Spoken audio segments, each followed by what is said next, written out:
tardes para todos. Estamos en este espacio de MONUSAC, el Modelo de Naciones Unidas de Santa Catalina de Siena. En esta oportunidad estamos en una conferencia, en una charla, en un conversatorio dirigido a los delegados que van a ser parte del comité de DISEC.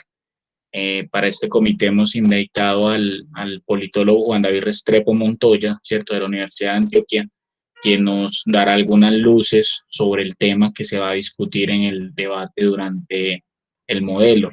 Queremos que todos se sientan muy bienvenidos, ¿cierto?, a este espacio formativo. Le agradecemos muchísimo a Juan David su disposición, ¿cierto?, y su participación en este evento.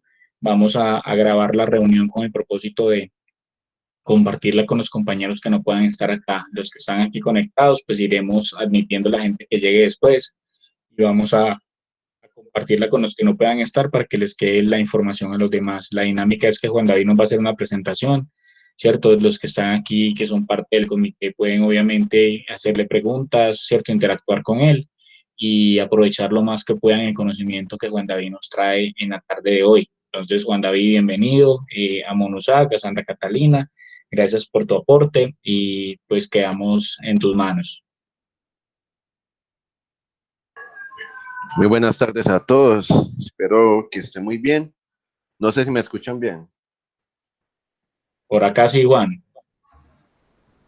Listo, perfecto. Listo. Muchachos, pues muy buenas tardes, espero que todos estén muy bien.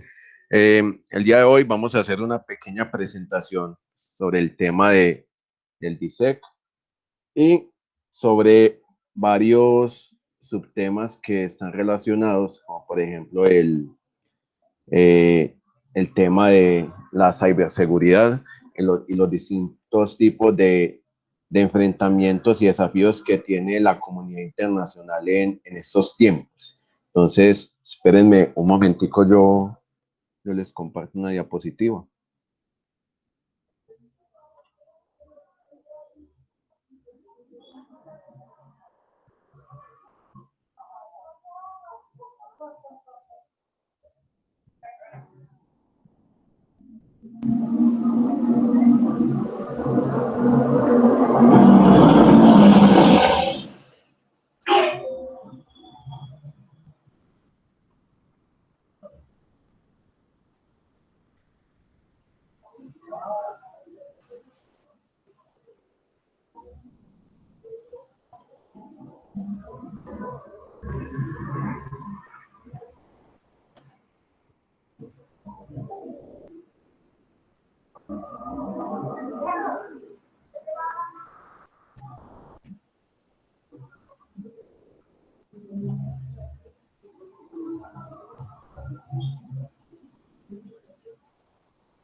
Listo, no sé si en estos momentos pueden apreciar la pantalla, si se ve bien. Perfecto, Juan, ahí se ve la presentación. Listo, como les venía diciendo, muchachos, vamos a hablar sobre el Comité de Desarme y Seguridad Internacional que tiene la Organización para las Naciones Unidas, este DISEC, que de alguna manera es un comité importante dentro del desarrollo de la comunidad internacional y frente a ciertas garantías que se busca para que todos los procesos internacionales tengan unos parámetros mínimos frente a la seguridad internacional y frente al tratamiento de las armas. Entonces, empecemos. De entrada, ¿qué objetivo nos plantea el DISEC? Según tengo entendido, ustedes son delegados están haciendo el papel de delegados de algunos países. Entonces, esto es muy interesante. El objetivo que tiene el DISEC principalmente es el uso del desarme como principal estrategia y metodología para la seguridad y la paz internacional. Recordemos que hay distintas formas de obtener estas cuestiones, ¿cierto?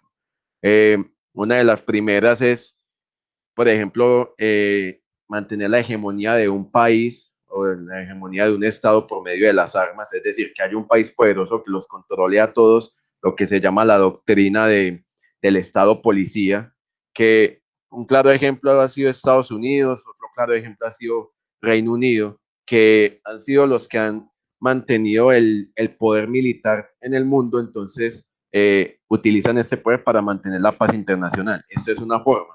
Otra forma es el denominado equilibrio de poder, en el que son varias potencias que en su competición logran mantener cierta paz o cierto control del mundo. Otras son las prácticas no gubernamentales, las prácticas de las ONGs, y otra es esta, que la ONU, por medio de estrategias más de negociación y argumentación, más que de disuasión, utiliza el desarme o utiliza los argumentos humanistas con el fin de lograr que la paz internacional sea un hecho. Y como la lógica de que mientras más armas no va a haber seguridad, diferente a la lógica del poder armado, la DISEC emplea esto, de que mientras más se desarme a los países, más va a haber paz porque acaba con la costosa carrera armamentística. Ahora, obviamente la DISEC presenta algo que yo llamo una encrucijada y es el tema de la tecnología. Como todos sabemos, la tecnología ha ayudado mucho al ser humano a pasar y a sobrepasar todos los problemas que ha tenido frente a su manutención y su calidad de vida. O sea, la tecnología ha sido un gran aliado para mejorar la calidad de vida de todos nosotros, pero también tiene su otro lado, su otra cara de la moneda, debido a que también ha sido de forma muy empleada para acabar con nosotros, acabarnos entre nosotros. Desde la Primera Guerra Mundial, los países se dieron cuenta que ya podían arrasar fácilmente a sus contrincantes por medio de las altas tecnologías, principalmente con el poder aéreo y lo que en este escenario se vio que fue el poder de las ametralladoras. Entonces, aquí la tecnología empieza a tener su lado oscuro, en el que no solamente nos ha ayudado, sino que también en la medida que nos vaya a ayudar, siempre va a estar acompañado de ciertas dosis de destrucción y de violencia. Ahora, ¿cómo se nos presenta la historia de la DISEC? Como ustedes bien saben, finalizar la Segunda Guerra Mundial, 1945, Estados Unidos lanza su golpe final contra Japón en forma de dos bombas nucleares, y con esto y con la toma de Berlín se da fin a la Segunda Guerra Mundial. ¿Qué es lo que pasa?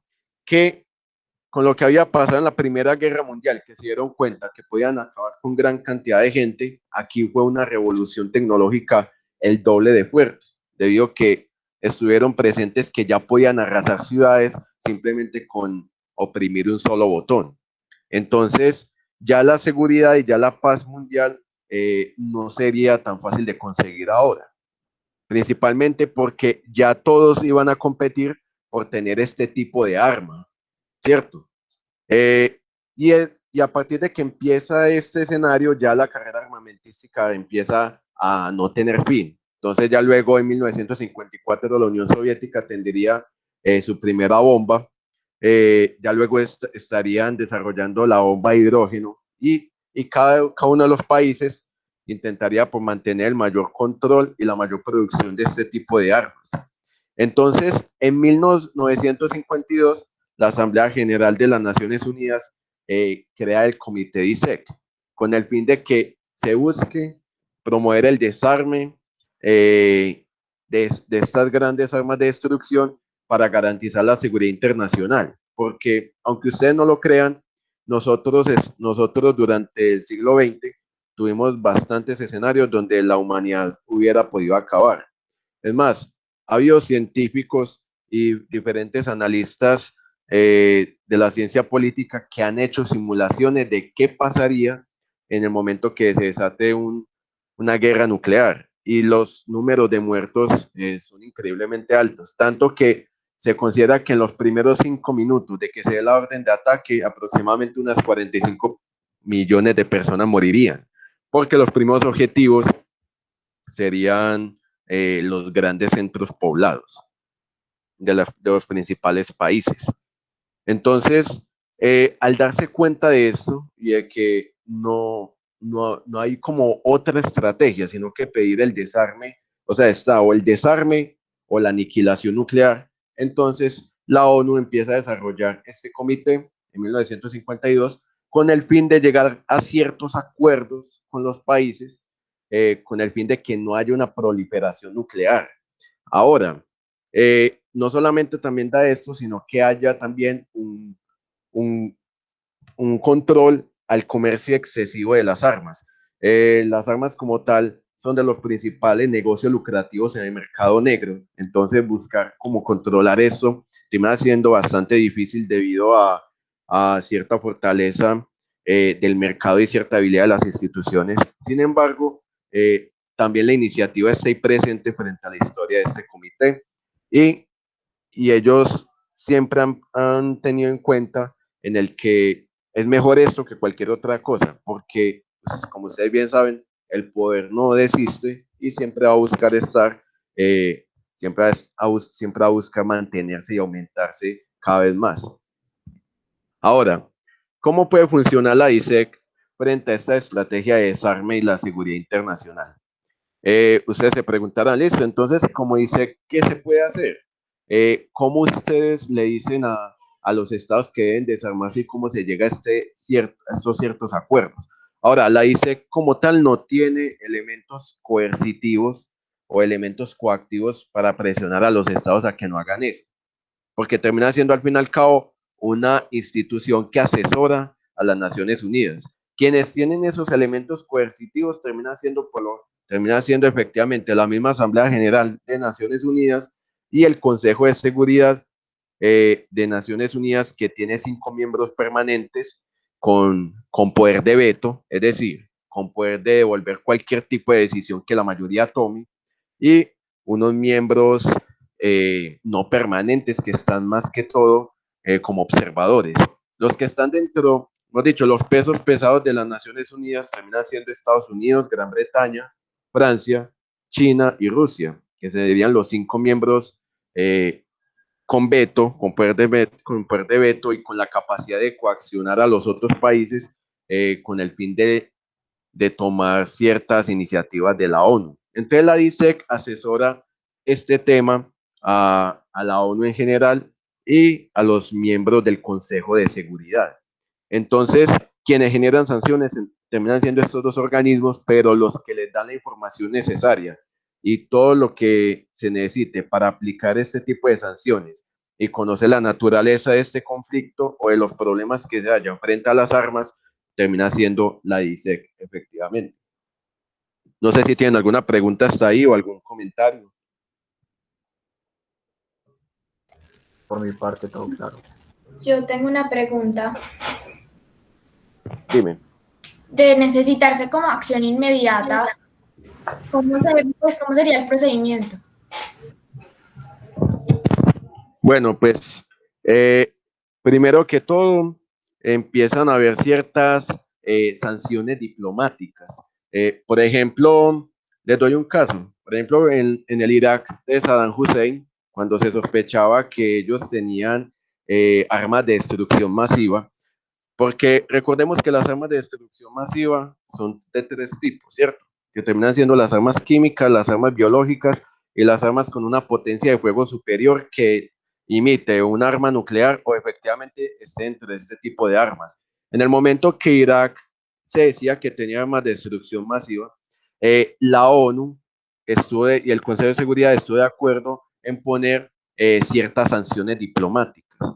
¿Cómo así que sanciones diplomáticas? Pues empezaba a haber presiones frente a los consulados, frente a las embajadas, ciertos tratados internacionales que Irak había firmado no se le iban a respetar o se le desconocían. Empieza a haber cierta presión por parte de gobiernos vecinos frente al comercio y empieza a haber esa escalada de confrontación. Al final todos sabemos en qué terminó. Terminó con una invasión por parte de la comunidad internacional, pero en un principio es eso. En el momento que una nación empiece a desarrollar ciertos tipos de armas, empieza a haber las presiones. Por ejemplo, Corea del Norte, con Kim Jong-un.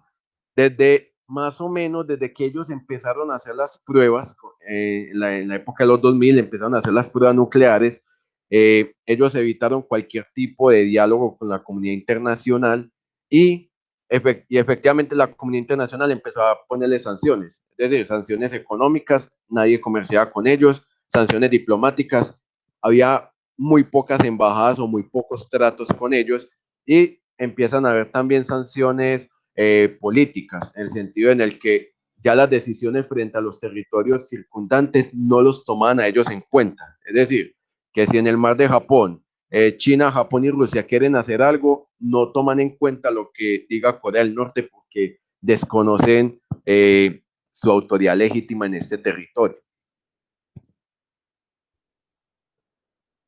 No sé si algún otro comentario, alguna otra duda. Muchas gracias. Listo. Entonces, como veníamos diciendo, la ISEC tiene el Consejo de Seguridad y la Asamblea General de Naciones Unidas para respaldarse. Ahora, ¿en qué contextos históricos nace la ISEC? ¿O qué contexto histórico nos presenta la ISEC? Ustedes saben efectivamente que es el Proyecto Manhattan. El Proyecto Manhattan fue la serie de operativos científicos, militares y tecnológicos que empleó Estados Unidos para desarrollar en Los Álamos las primeras bombas atómicas.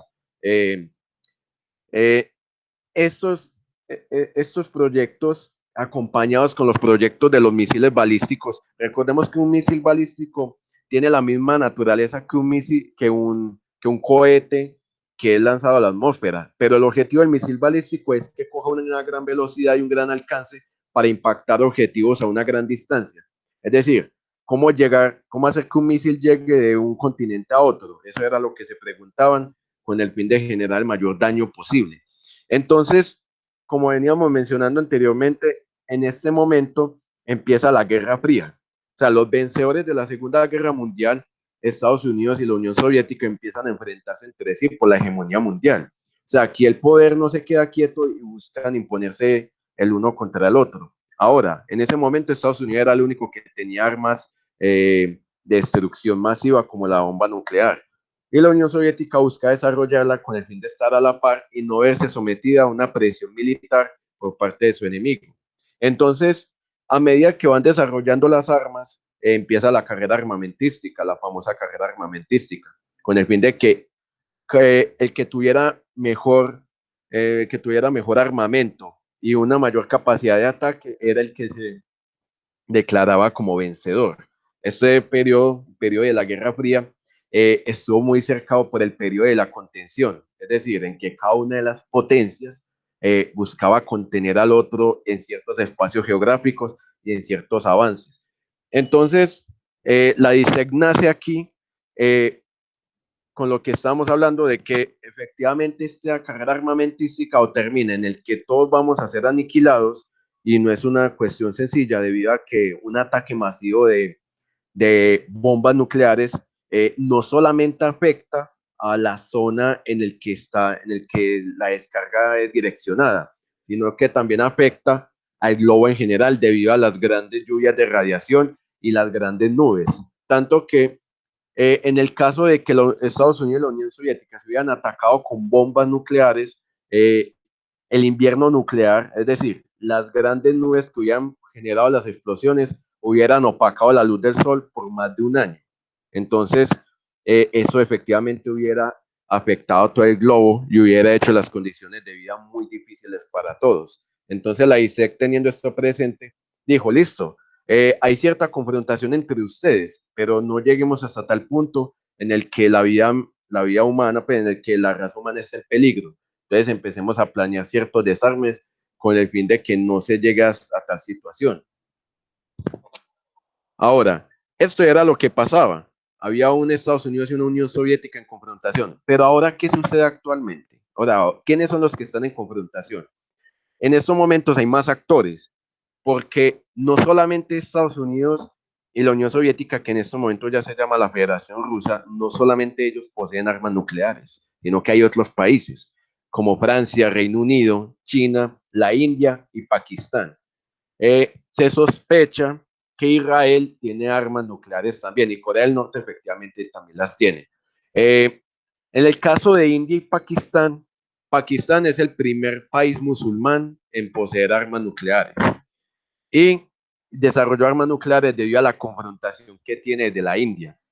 La India y Pakistán tienen una confrontación desde 1948 y se han llegado a amenazar con estallarse bombas nucleares mutuamente y arrasar con todo. Lastimosamente nosotros no escuchamos mucho en las noticias a estos dos países, a no ser de que sea por otras cosas, pero lo que efectivamente estos dos países alejados de Occidente a tal manera que han llegado a amenazarse de destrucción mutua y destruir el planeta y hay muchas personas que no se enteran de esto. Entonces, en estos momentos, estos países tienen armas nucleares. En el caso de Israel se sospecha, pero hay grandes analistas que dicen que no, que efectivamente los tienen. Pero los que poseen la mayor concentración son Estados Unidos y Rusia. Ahora, lo que estamos mencionando, que las armas químicas y las biológicas están dentro de este tipo de arsenal y es algo curioso, pero la ISEC señala efectivamente que más de la población mundial viven en estos momentos en países donde se tiene gran cantidad y gran arsenal de poder nuclear, lo que serían entre los países más poblados del mundo, que en primer lado están China y la India. Sentí que alguien escribió por ahí, pero no puedo ver lo que escriben. Entonces no sé si les quedaría fácil hablar frente, pues si tienen algún comentario, una duda. Iba a hacer un comentario sobre el conflicto de India y Pakistán, que ese conflicto siempre ha sido desde mucho antes, desde que Reino Unido, por decirlo así, dejó que se independizara la India, porque de cierto modo ahí lo que pasó fue que se dividieron un territorio entre Pakistán, India y también creo que está involucrado China, que se llama Kashmir. Kashmir es un territorio considerado el paraíso para cualquier nación porque tiene tiene muchas formas para explotarlo y un buen PIB para el país que lo consiga. De cierto modo, lo que se han visto con estos conflictos es que dicen que no, que Cachemira le pertenece a India y que no, que Cachemira también le pertenece a Pakistán. Entonces la mayoría de estos dos conflictos, este conflicto es como por Cachemira. Sí, excelente comentario. Pues un pequeño recuento histórico, muchachos.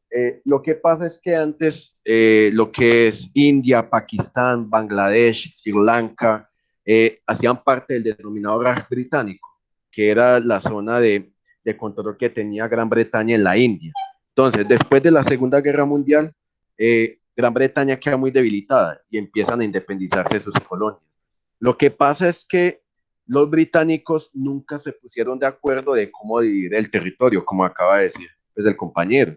Entonces hicieron la denominada línea Radcliffe, que la línea Radcliffe la hizo un abogado, Sir Radcliffe, que no conocía la India ni Pakistán, y lo llevaron allá y le dijeron, vea, yo sé que usted acaba de llegar, pero dentro de unas 3 semanas necesitamos que usted nos divida este territorio. Y él dice, no, pero es que yo no conozco nada de esto. No, pero usted lo tiene que hacer. Eso es lo que arma el conflicto. Y en esa línea efectivamente dividen Cachemira.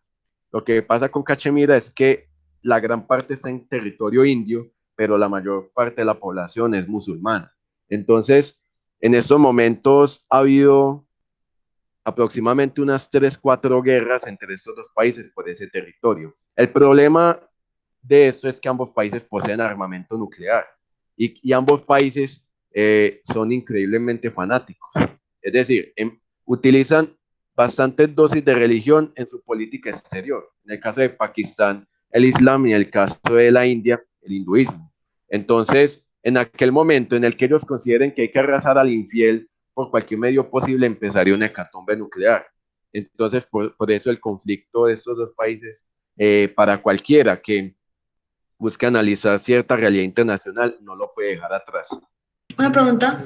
El teatro de Gaza, pues el enfrentamiento de Gaza es como algo similar a lo de Cachemira. Sí, tiene cierta naturaleza similar, porque efectivamente los británicos, Reino Unido también tenía la mano ahí metida. Lo que pasa es que ustedes saben que el pueblo judío es un pueblo errante, entonces ha sido un pueblo que a lo largo de la Edad Media, la Edad Moderna y la edad contemporánea los han estado sacando de ciertos territorios. Es más, en la España de Fernando el Católico, cuando vino los españoles a colonizar América, los judíos eran considerados como unos marranos, les decían así, y los habían expulsado de España. Entonces, lo que pasó es que se formó un movimiento sionista internacional en el que los judíos decían que ellos tenían una tierra prometida.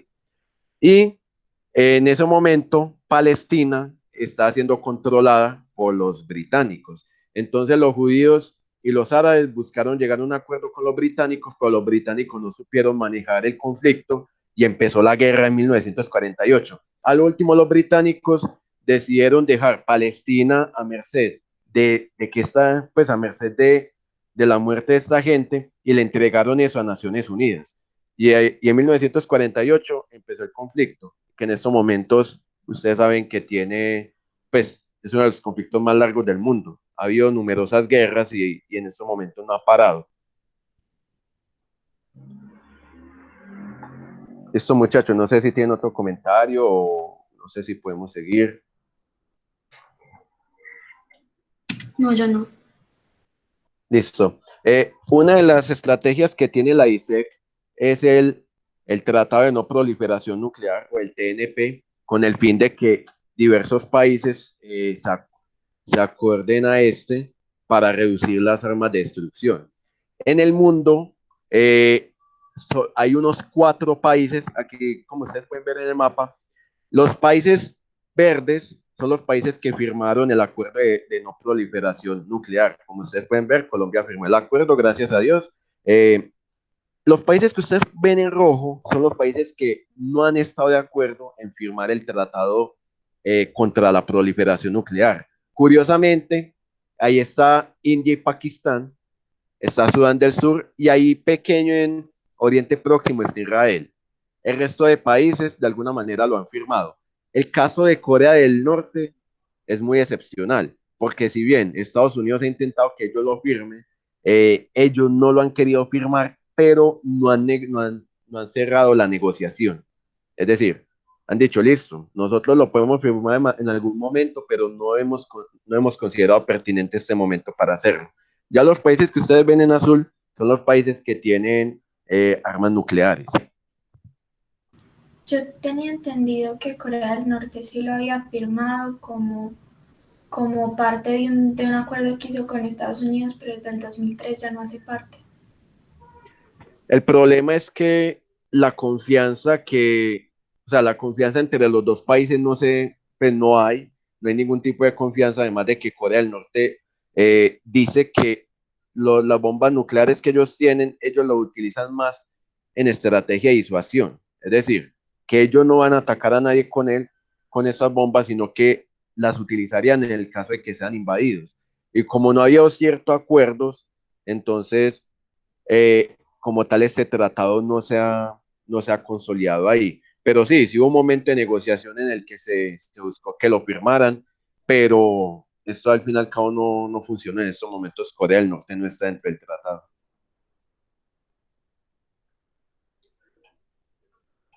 Bueno, este mapa es muy interesante porque permite comprender cómo el mundo se ha movilizado frente a la normativa de la ISEC, frente al control de las armas de destrucción masiva.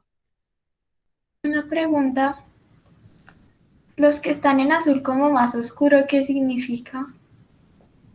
Significa que son países que su armamento nuclear es relativamente nuevo o de alguna manera no ha estado dentro de las lógicas anteriores a los tratados. Por ejemplo, lo que ha sido Gran Bretaña, Estados Unidos y Rusia siempre han estado dentro de este tipo de tratados y que, o sea, la lógica del tratado es un poco, ¿cómo les puedo decir? De forma como algo seria, es un poco conchuda, ¿cierto? Porque es como, listo, los demás no pueden tener armas nucleares, pero nosotros sí. Entonces, en su momento, Estados Unidos y Gran Bretaña y Rusia dijeron, listo, nosotros vamos a tener las armas nucleares, pero luego se dieron cuenta que hay otros países que habían desarrollado también las armas nucleares. Por ejemplo, Francia, todo el occidente del Sahara, Francia lo tenía controlado, es un desierto muy vasto y allá empezó a hacer las pruebas. Las hizo de una forma mucho más tardía que Gran Bretaña, Reino Unido que Reino Unido, Rusia y Estados Unidos. Y después China empezó a hacer también las pruebas nucleares en el desierto que está junto a Mongolia. Entonces son países que entraron un poco más tarde a este tratado, pero al fin y al cabo lo consolidaron y también están en la misma lógica. Están de acuerdo en el que los demás países no lo desarrollen, pero como ellos ya lo desarrollaron, eh, sigue pues, la estructura del poder de estas armas. Listo, muchachos, voy a pasar el mapa. Ahora, en estos momentos, a diferencia de la Guerra Fría, el mundo está en una confrontación de varios actores.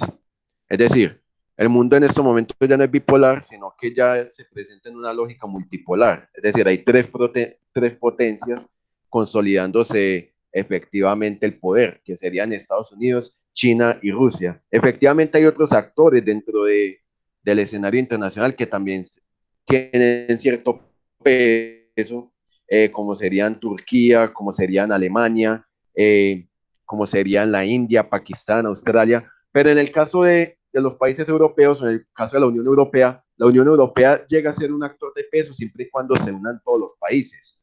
Pero en este momento la Unión Europea vemos que está en un periodo de desgaje debido a que Reino Unido se está saliendo de ella y debido a que no hay un acuerdo entre los países que están dentro frente a ciertas políticas económicas y cierta política exterior. Entonces, en estos momentos tenemos tres actores. Estados Unidos ha sido, pues durante mucho tiempo, después de la Segunda Guerra Mundial, el país que más ha destinado su PIB en el campo militar. En estos momentos le sigue China y después le sigue Arabia Saudí. Ustedes se preguntarán, pero ¿cómo es posible que Arabia Saudí destine más armamento en estos momentos que otros países como la India, como Francia? O sea, Arabia Saudí destina más dinero al armamento que incluso Rusia, que es un país que es muy conocido por el gran desarrollo armamentístico que tiene. Es más, en estos momentos han desarrollado un sistema de misiles casi infranqueable. Entonces lo que pasa es que Arabia Saudí en estos momentos tiene ciertas disputas regionales contra varios países en Oriente Medio, principalmente con Yemen.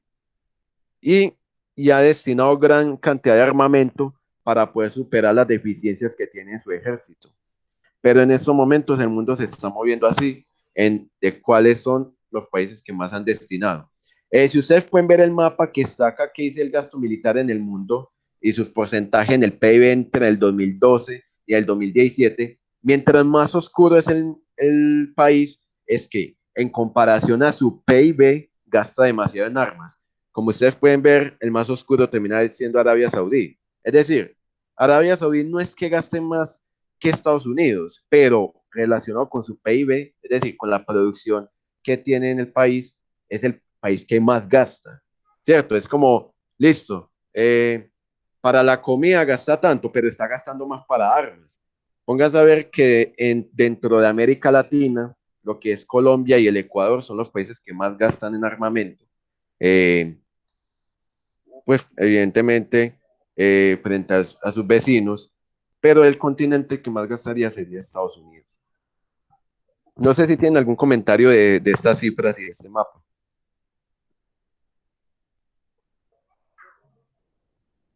Listo. Ahora, el subtema que les voy a presentar en estos momentos es la ciberguerra. Ahora, si los países que desarrollaron estas armas de destrucción no pueden de alguna manera o se ven limitados a utilizarla porque generarían una hecatombe nuclear, entonces, ¿cómo puede la confrontación mantenerse o la enemistad si ellos no pueden utilizar su mejor armamento? Esto lo solucionó la ciberguerra, es decir, el ciberespacio se convirtió en un nuevo escenario desde que el Internet dejó de ser de uso exclusivo para las fuerzas militares y se convirtió en una herramienta para los distintos escenarios y espacios dentro de un país, escenarios financieros, económicos, espacios deportivos, espacios de investigación, ¿cierto? O sea, en el momento en el que las bolsas de valores utilizaron el Internet para, para hacer sus transacciones, ya terminan siendo objetivos dentro de la ciberguerra.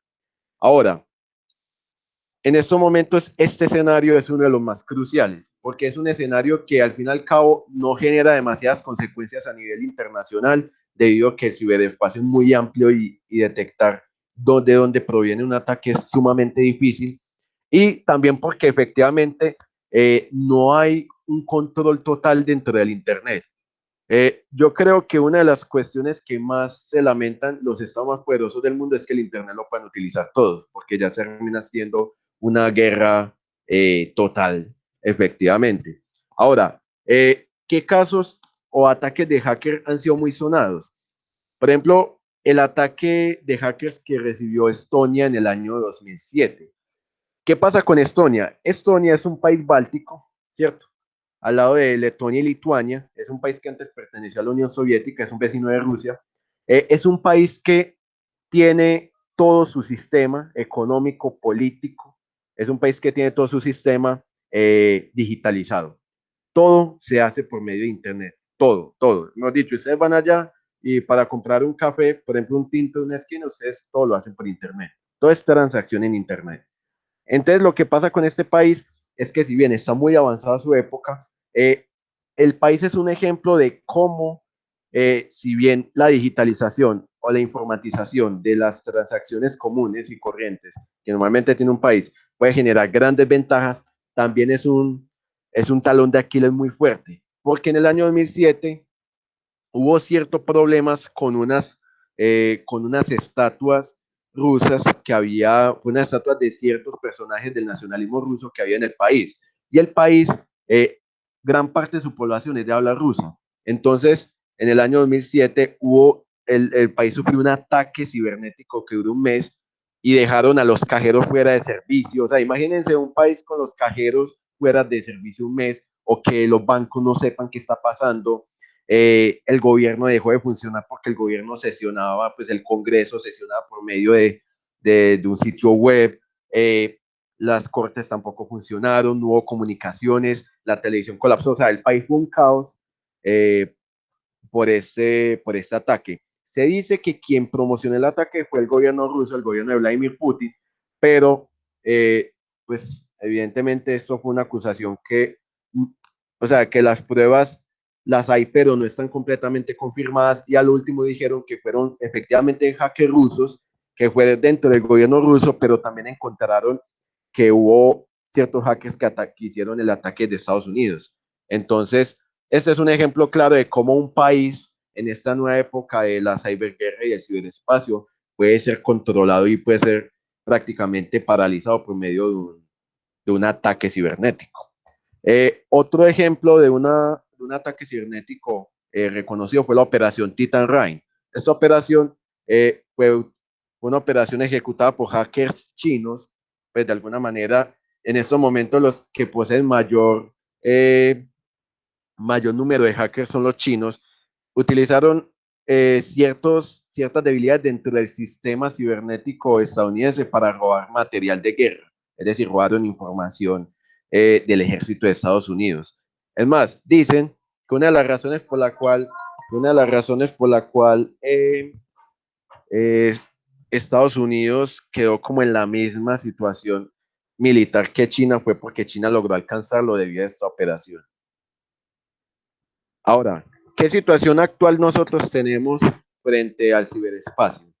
Eh, al igual de lo que estamos hablando de la tecnología, si bien ha sido muy benigno para nosotros, también nos ha mostrado cierto flanco que no pudimos, pues que no se ha podido controlar completamente, y son estos ataques que los hackers o que distintos gobiernos emplean para reducir la capacidad informática de los otros países. Algo muy curioso es que en este momento los principales CEOs de las grandes corporaciones informáticas del mundo llegaron a utilizar técnicas de hackers o llegaron a utilizar hackers como tal con el fin de promocionar sus estrategias y sus productos. Por ejemplo, Bill Gates, Mark Zuckerberg y Jack Dorsey, que es el fundador de Twitter, utilizaron estrategias de hackers.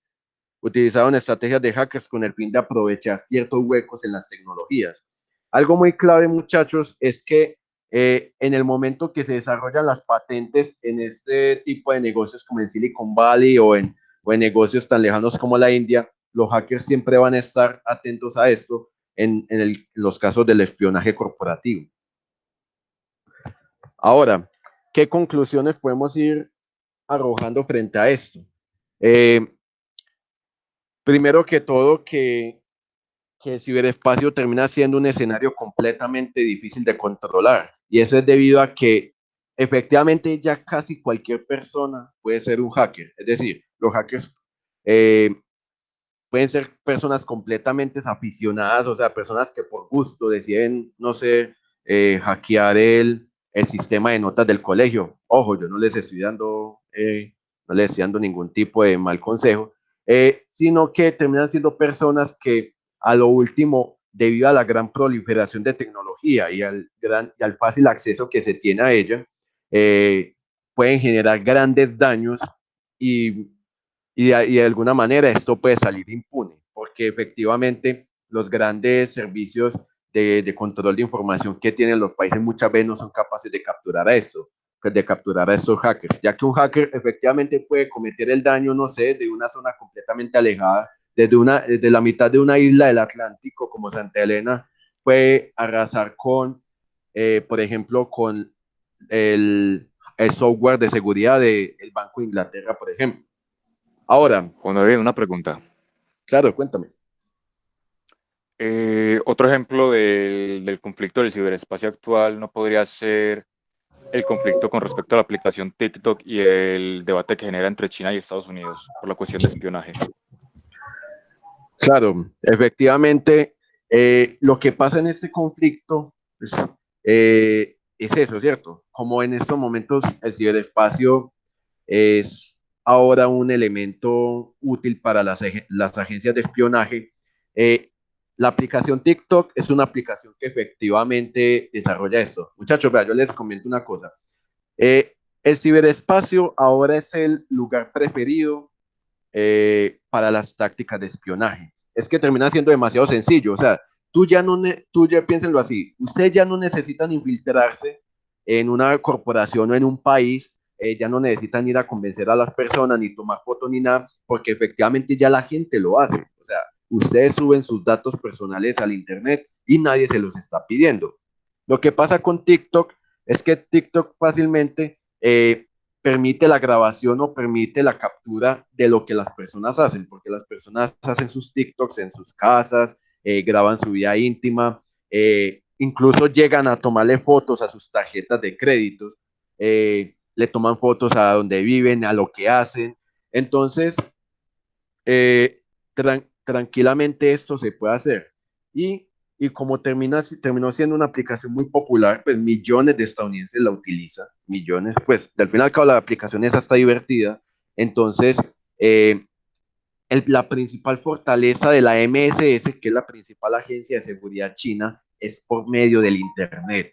Entonces, no es extraño que las agencias de seguridad estadounidenses sospechen de esa aplicación, no es extraño. Además de que la aplicación también ha salido con sus estrategias de guardar información no solicitada a las personas que suben los videos. Es como el caso de Facebook, que cuando ustedes quieran lo pueden hacer. Eso es un escándalo a voces. Si ustedes hablan de un producto mientras están en Facebook, curiosamente van a encontrar después de bajar un rato que les van a promocionar ese producto. TikTok también utiliza la misma lógica. Oye, yo tengo una pregunta. Claro.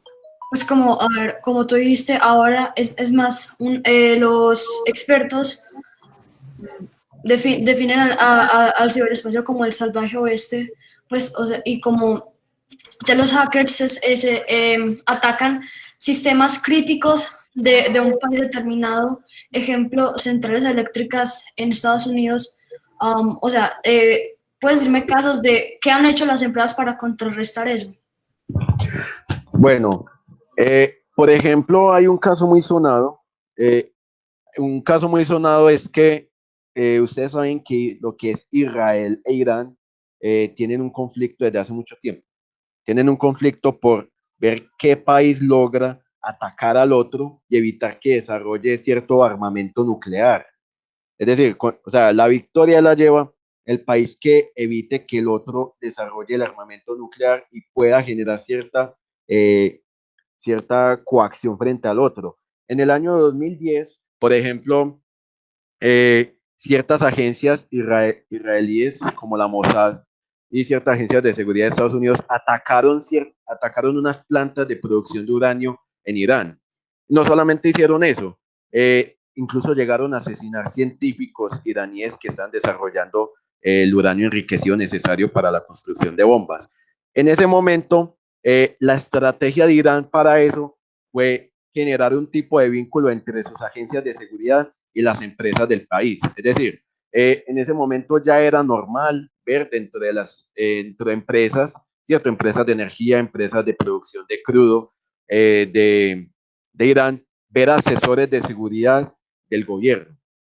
En ese momento es cuando ellos se dieron cuenta que no solamente no podían dejar que las empresas estuvieran como asesorando abiertamente otro tipo de, no sé, otro tipo de problemas, porque se dieron cuenta que esos mismos asesores pueden ser de otros países, sino que ellos empezaron ya a controlar celosamente todo desde el gobierno. Es más, desde el periodo de Obama, ustedes se han dado cuenta que Obama no tuvo mucha confrontación con los chinos abiertamente, a diferencia de Trump, porque en el gobierno de Trump se dieron cuenta que los chinos habían infiltrado bastantes organizaciones dentro de Estados Unidos. Entonces, no solamente termina siendo un conflicto así político abiertamente, sino que empieza a haber cierta cooptación de empresas, de industrias, en donde los chinos están implicados. Por eso, si ustedes no se han dado cuenta, ha habido varias noticias de gerentes chinos que son prácticamente pues que los obligan a renunciar en Estados Unidos por el mero hecho de ser chinos. Tanto que en estos momentos los chinos que viajan a Estados Unidos están haciendo un frío control en entrada por parte de la Policía de Inmigración. Esto, muchachos, no sé si tienen otra duda para que vamos como culminando, que siempre se nos está yendo un poquito el tiempo. Bueno, lo que yo les venía diciendo es que el ciberespacio termina siendo una guerra total y además de que, aunque se hagan grandes daños, termina siendo como una guerra donde no hay ciertas declaraciones como tal de conflicto, sino que de entrada ya son intrínsecas, ya están dadas. Entonces, algo muy curioso es que los principales hackers no son formados por el gobierno. Los gobiernos de distintas partes del mundo contratan a los hackers. Es decir, antes se contratan espías, ahora se contratan hackers. Por lo que yo les estaba diciendo, o sea, yo en estos momentos, yo ya no necesito ir donde ustedes y preguntarles a ustedes dónde viven, qué hacen, qué les gusta, qué no les gusta. No, efectivamente ustedes ya van a subir eso en las redes sociales. Entonces ahora los James Bonds modernos son los que están sentados en un computador todo el día espiando lo que ustedes hacen. Eso en estos momentos se ha convertido en el ciberespacio. Ahora, ¿cuál ha sido la estrategia de las potencias en esta guerra del ciberespacio? Las principales agencias de seguridad del mundo, la FSB rusa, la CIA de Estados Unidos y la MSS China, aunque la gente crea que ellos están haciendo otras cosas, estas agencias se la pasan hackeándose todo el día. Es decir, ellos le pagan millones de dólares a distintos hackers para que se pongan a hacerse daño mutuamente con el fin de acabar ciertas infraestructuras dentro de los otros países. Ahora, mezclándolo con lo que estamos hablando, ¿qué papel podría tener la DISEC acá? Es un papel muy difícil porque efectivamente no, hasta qué punto uno puede llamar un computador un arma de destrucción masiva, a pesar del gran daño que pueda generar dentro de la infraestructura de un país, como lo que le pasó a Estonia en el año 2007. O sea, hasta qué punto esto se puede generar. Va a haber un momento, ustedes saben que la legislación va mucho más lento de las acciones, va a llegar un momento en el que la ISEC va a legislar sobre esto, listo. ¿Hasta qué punto se puede parar eso? Pero el problema, al igual como dijo, como acaba de decir uno de sus compañeros, es que este salvaje oeste dentro del mundo de la Internet es muy difícil de controlar.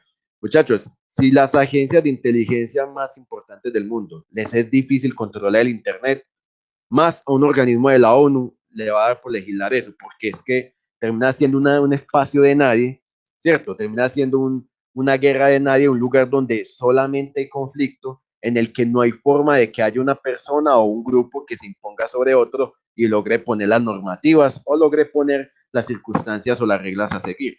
Entonces termina siendo un espacio bastante salvaje en el que al fin y al cabo nos va a tocar acostumbrarnos y en el que cada vez que la tecnología aumente, mostraremos mucho más debilidad hacia ese lado. Imagínense ustedes en estos momentos tranquilos en su casa y que les empiecen a hackear el celular o el computador y que toda la información que ustedes tengan sea filtrada, que es lo que le pasa muchas veces a las estrellas de Hollywood, que filtran información de ellos y acaban sus carreras. Y no tuvo que ver y precisamente no lo tuvo que haber hecho una persona que conociera a esa estrella. Puede ser una persona al otro lado del mundo. Hackearon California desde Filipinas. Entonces, esta es termina siendo una guerra total, una guerra sin cuartel en el que cualquiera puede ser víctima de un hacker que lo haga así sea por gusto o así sea porque sea contratado por una agencia de inteligencia. No sé si tienen algún comentario, muchachos, o alguna pregunta o no sé.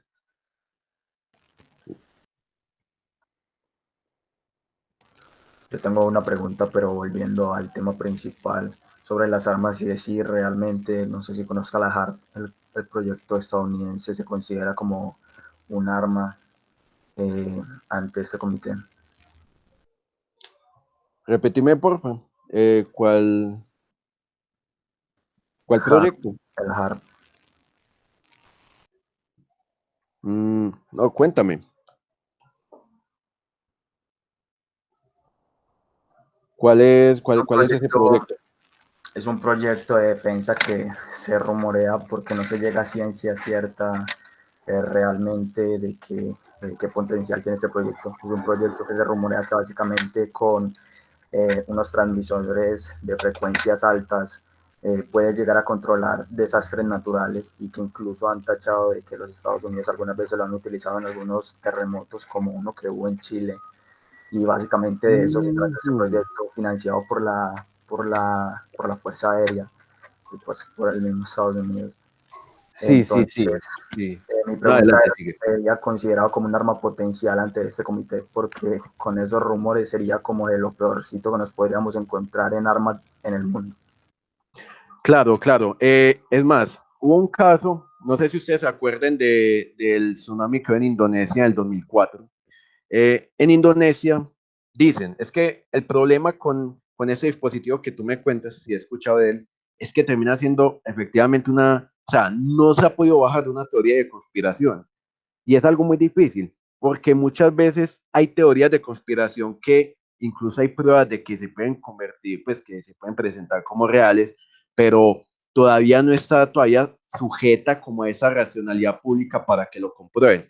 Por ejemplo, en el caso del 2004, dicen que ese tsunami, que acabó aproximadamente como con 300.000 personas, la zona más afectada fue Sumatra.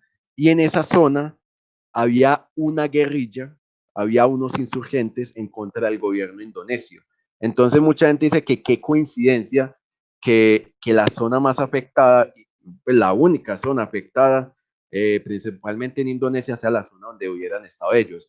Y después de que pasó el tsunami, esta guerrilla decidió negociar con el gobierno indonesio. Entonces, no, y además porque las empresas estadounidenses llegaron a reconstruir la zona de una forma muy rápida. Entonces mucha gente empezó a especular que ellos ya sabían que eso iba a pasar. El problema con este proyecto es que yo creo que todavía faltaría mucho tiempo para que se filtre algún tipo de información.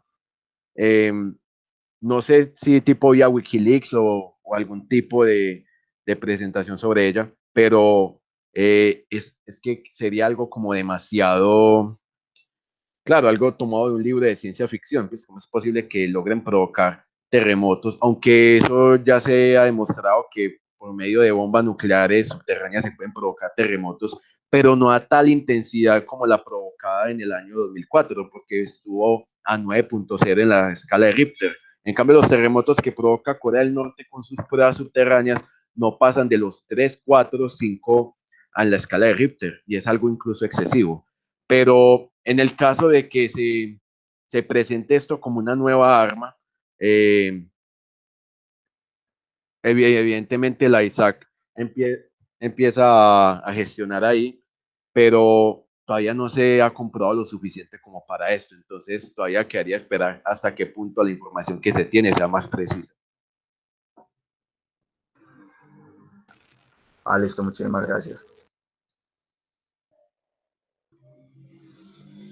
Muchachos, pues no sé si tienen más comentarios, pues hasta aquí llegaría la presentación. Eh, ¿Alguien más? ¿Un comentario? ¿Una pregunta?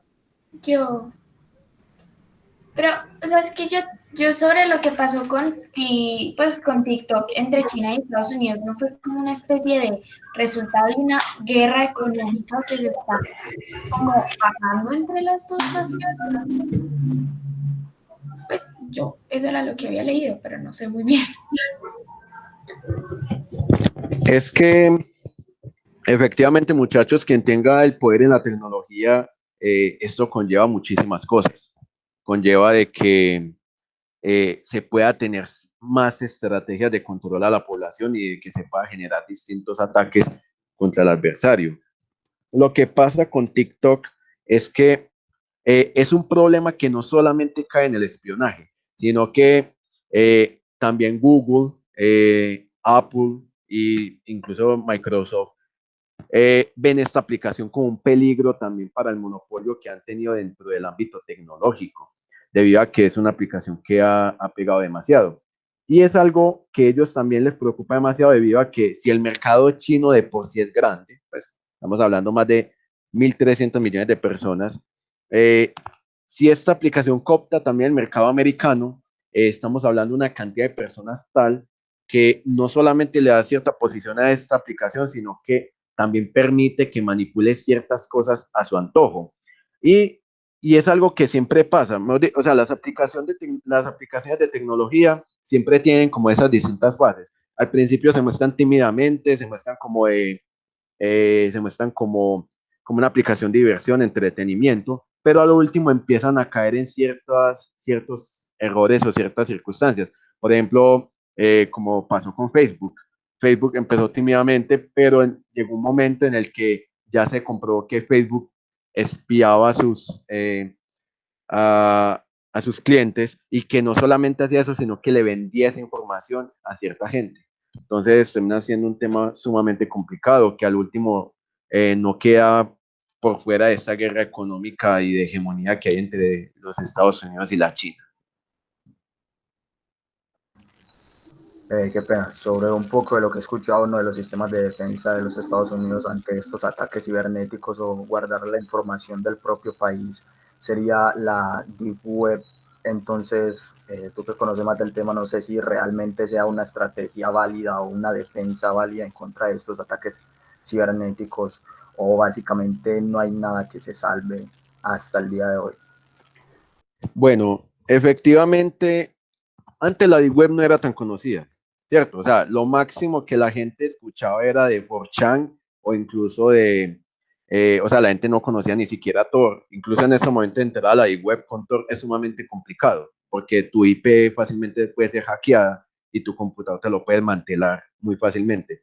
Lo que pasa con la Deep Web es que supuestamente estos gobiernos tienen una zona donde guardan esto, que se llaman las Marianas Web, ¿cierto? Una analogía con la fosa de las Marianas, que es el sitio más profundo de la Tierra. Supuestamente esta es una zona increíblemente segura, dicen ellos, en donde nadie puede llegar y en el que intente llegar, mejor dicho, les baratan el computador como una caja de galletas. El problema es que, por lo que yo he visto últimamente, esto lo puede usar cualquiera. O sea, efectivamente cualquiera que tenga un computador con cierta capacidad puede lograr estos cometidos. Entonces no termina siendo como una situación tan favorable para este tipo de gobiernos, porque efectivamente, por ejemplo, en el caso de los Estados Unidos, ha habido hackers chinos que han entrado hasta ahí. Entonces, es efectivamente esa misma tesis de que el ciberespacio, incluso en sus zonas más profundas, terminan siendo lugares tan hostiles que muy pocas personas logran controlar o que nadie es capaz de controlar. Seguramente veremos nuevas estrategias enfocadas a las tecnologías 5G, donde busquen como mantener la información de una forma más segura y menos accesible. Pero lastimosamente, pues muchachos, en el mundo del poder y de este mundo de la política, mantener un secreto es muy difícil. Y normalmente la gente no lo hace siempre y cuando haya dinero de por medio o siempre y cuando haya ciertos recursos a favor. Entonces, terminaría siendo todavía lo...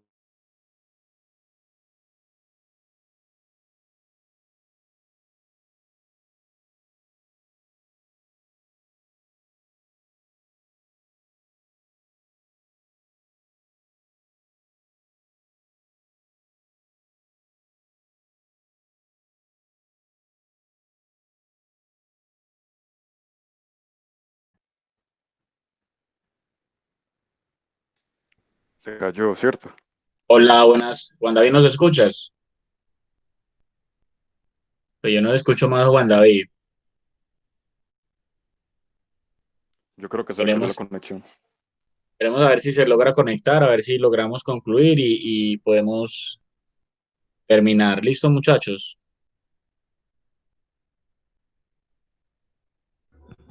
Ahí está otra vez, creo. Muchachos, qué pena, se Hola, cayó el Juan. internet ahí. Hola, ¿qué más? Bueno, muchachos, se cayó el Listo. internet ahí. Pero yo ya estaba en las conclusiones, entonces, pues sería eso lo que estamos hablando, que es un escenario sumamente hostil como para que haya cierto tipo de regulación. Pero igual, muchachos, espero que les haya gustado la presentación. La verdad lo hice con bastante entusiasmo, me parece muy bueno que estén estudiando estos temas. Y no, muchísimas gracias. Bueno, muchachos, si tienen alguna inquietud, pues aquí estamos para resolvérsela. Yo, los que no me conocen, yo soy Diego Laverde, pues el coordinador general de MONUSAC. Le agradezco mucho a Juan David. Los invito a partir del jueves a que estén conectados pues en sus comités, ¿cierto? Que cualquier inquietud que tengan o dificultad o situación que deseen comentar están sus presidentes, ¿cierto? Está Daniela Londoño, la secretaria general. También estoy yo disponible para apoyarlos en lo que necesiten. Muchas gracias por estar en este espacio. Muchas gracias, Juan David. Y esperamos pues que nos puedas acompañar de alguna manera en el modelo, que nos eches una miradita en el comité, ¿cierto? Te compartiré los enlaces para que de pronto te acerques al comité a ver cómo te parece, ¿cierto? Y nos puedas ayudar a evaluar la experiencia también. Listo, estaré encantado de apoyarlos. Muchas gracias, Juan David. Entonces, muchachos, muchas gracias por su atención y por su participación. Me parece una exposición muy buena la de Juan David y espero que haya sido de su agrado y muchas gracias por inscribirse en MONUSAC y por confiar en nosotros para tener un buen modelo. Muchísimas gracias y que tengan una feliz noche. Muchas gracias, don Diego. Gracias. Hasta luego, feliz tarde.